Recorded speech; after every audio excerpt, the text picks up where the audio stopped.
Democratic vice presidential nominee Kamala Harris visited Wisconsin on her first solo campaign trip yesterday, meeting with black business leaders, touring an electrical worker union facility, and speaking with the family of Jacob Blake, including with Jacob himself by telephone. During Harris's time as U.S. Senator, she often showcased her strength and acumen as a former prosecutor. But now on the trail, Harris is displaying the folksier side of herself, like in this new conversation that's just out between her and former President Barack Obama, released by the Biden campaign today. The main thing to know about Joe is that Joe has never lost his sense of why we do this. Now, what that means is that if you have a joint event, he may be taking a little longer than what appears on the schedule, because he will be talking to every single person. But I love that about him, too. I really do. And it's what the people deserve. It's what they want. You know, folks want to be seen, and Joe sees people through those aviator glasses and without them. He really does see people. Joining our conversation, Elena Beverly, the former National Deputy Director of African American Outreach for President Obama's 2008 campaign. Jason Johnson is back. Elena, I watched this video. I mean, this is sort of chicken soup for the Democratic voter's soul. This is a president they loved, a vice presidential pick they're very fond of, having a conversation about just how much Joe Biden loves his aviators.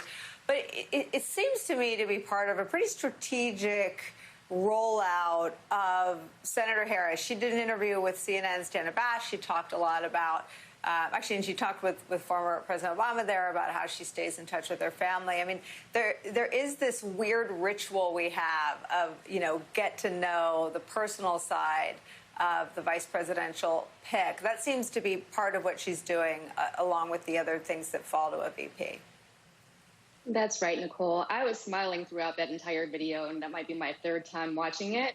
However, what I really appreciated is that it is a new strategic play on retail politics. Given that we can't, in a pandemic, right, she can't go door to door and she can't have the one-on-ones, but she's amazing at retail politics. She's warm and charming and relatable. And so how better or how best to do this to try to have a one-on-one for the American public, other than by having her sit down with the former President Barack Obama, my forever boss, and just speak candidly and crack jokes and talk about what it's like to be on the campaign trail. So I thought it was a real, very, very bright strategic move on behalf of the campaign. But I also think it demonstrates a sort of a passing of the baton. It was a very hopeful discussion. It was a very optimistic discussion. It talked about what it is like to connect with people when you are on the campaign trail. And I think people are eager for that as well, for a sense that in addition to Biden-Harris having a policy plan, that they believe that America can be better and will be better. And lastly, my last point that I want to make is this video, I think, also demonstrates the third part of the trifecta that is Kamala Harris. We know that she can prosecute the case. We saw her in the pre-buttal to the RNC, to the convention when Trump spoke. We know that she can go on the offensive, that she carries a very clear message, but that she is also relatable. And that's the trifecta for a vice presidential pick. Jason, we don't know where this, I mean, I think I sort of share some of your cynicism about just how ugly this is going to get as the days unfold. But the truth is, the Trump campaign is struggling with how to brand Kamala Harris. And the more she gets out there, the more known you can only smear someone with a fact if they're unknown. The more known someone, and it's why they struggle with Joe Biden, because whether you like him or dislike him, he's largely known.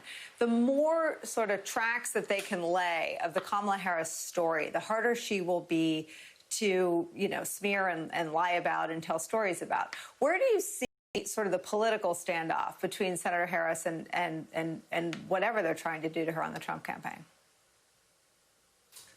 Yeah, Nicole, they failed to define Senator Harris during the Republican convention, right? You can't say that she's some crazy radical. Look at her husband, look at her background. Like, you can't say that Kamala Harris is going to come to the suburbs. Kamala already lives in the suburbs. She's your neighbor. You guys go to Lululemon together. Like, you can't make people afraid of her. So now, really, all the Democrats have to do is remind perhaps skeptical Democratic voters that she's a nice person. This whole exchange, look, I found it kind of hokey. I'm not the target market, but it was very meatloaf, mac and cheese, comfort food. It was them being very kind to each other because the Republicans, they cannot come up with a definition for her that works. And as long as they can't, she will continue to sort of spread her message of like, hey, I'm the competent young person here, and I can bring something to this campaign that other people haven't been able to do before. That's why I'm the great choice for VP.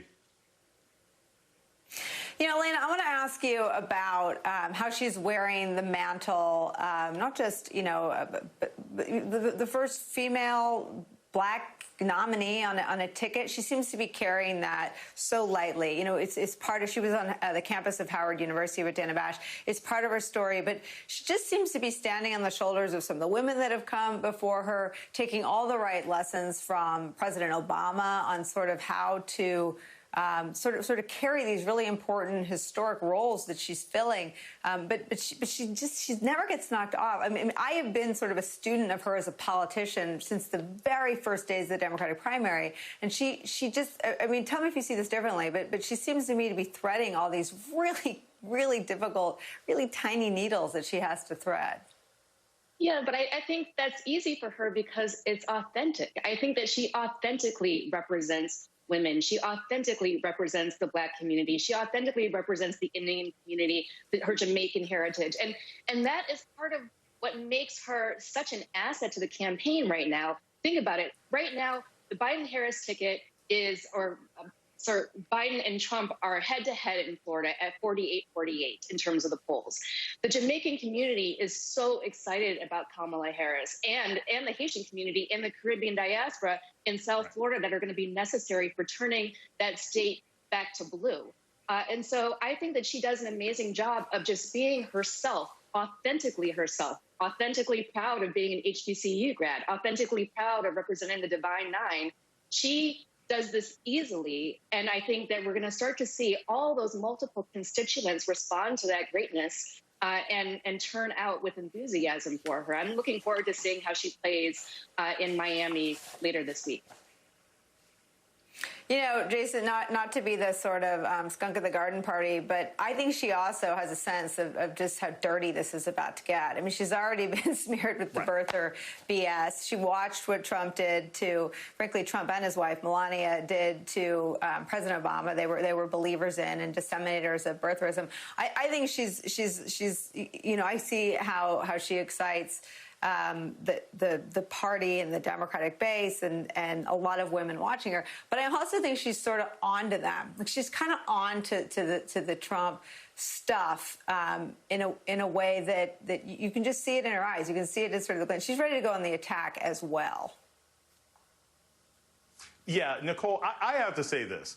Of probably every single person who ran in the Democratic primary, and certainly of these final four that we have now, she has had the hardest path.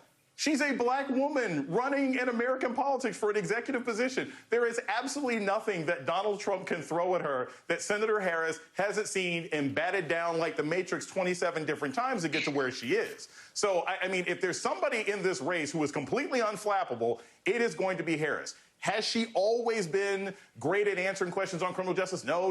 We'll get to that. Those are going to be issues one way or another. But as far as being there and staying on message and knowing what she's supposed to say and knowing what she's supposed to do, for her to have gotten as far as she's gotten, I don't think there's anything that Donald Trump can throw at her. And I'll also say this. Remember, the kryptonite of the Republican Party has always been Black women. They always get really nervous when it comes after going after Michelle or anything else like that. And this falls into that same category.